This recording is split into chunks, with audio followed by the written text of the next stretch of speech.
اگر عرفه است الحمدلله حاجیان در عرفات میشینند. در این عرفات انشاءالله یعنی در 5 روز موافق انشاءالله قانونهای شریعت، یعنی تکبیر تشریق میگن، یعنی تکبیر تشریق گفتنش انشاءالله واجب است. پگه از نماز بامداد انشاءالله سر می شود با 4 روز، یعنی در این روزهای عید ادامه میکنند. همونی 5 روز 4 روز نماز عصر انشاءالله ادا می شود، 23 تکبیر می شود.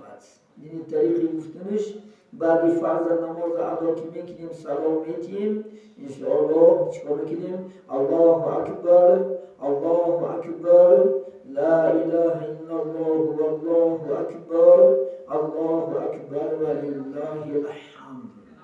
همه این تکبیر را باید که انشاءالله چکار کنند؟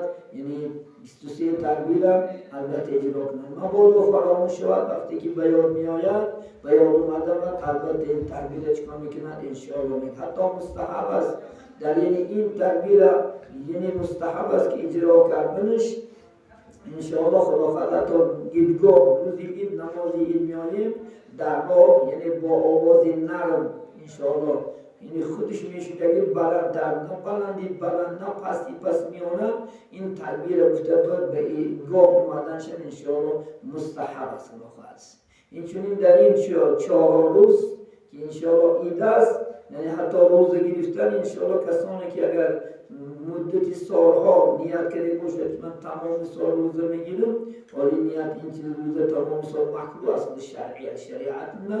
اگر نیت کرده شد اینا 4 روز چکار میکنن؟ البته روزه این چون که ایام منهیت است، من شدگی روزه در این روزه گرفتن اجازت نیست. یعنی 4 روز همه روزه ها انشاءالله میخورد، خرسندی میکنن، قربانی میکنن، انشاءالله شادی میکنن، یا دیگر هم تبریکات مبارکباد با یک خرسندی انشاءالله این روزه میگذرونن.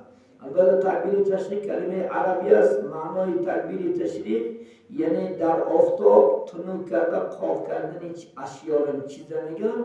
من عربان ده گوشت قربانیان در آفتاب قاق کرده میگن، همینا عربی نه، عربا تشریق میگن انشاءالله. این چنین برای چی واجب شد؟ یعنی این تکبیر واجب شدن سببش چون که وقتی که با انشاءالله ابراهیم حرکت کرد که با اسماعیل قربانی کند، در بالای پدر و پسر تلاش داشتن که کار در گلی حضرت اسماعیل علیه السلام بود.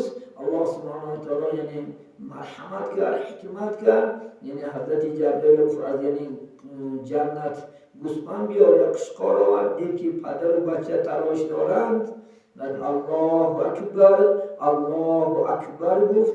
با ابراهیم سرش برداشته دید که حضرت جبرئیل گوسفند در دست ایستادگی است، لا اله الا الله والله اکبر گفت.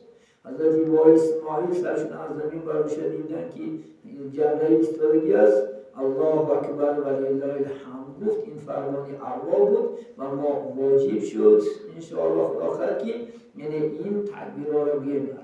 در مسئله امام اعظم 8 تکبیر از خودش، لیکن امامان خداوند امام ابو یوسف و دیگر امامان که خداوند 23 است فتوا بر همین است. همین در باید که ما شما عمل کردن 23 تکبیر انشاءالله خداوند بنی بجور. کسی که نکنه گناهگاری داد. برامین این چیزان همه مشیار شده، این تکبیرها از دست نداده. اگر نماز بامداد بدی فرضش البته تمام شدن زمان، البته اگر جمعیت باشه همه برابر الله اکبر الله اکبر لا اله الا الله والله اکبر الله اکبر ولله الحمد خوانده می شود.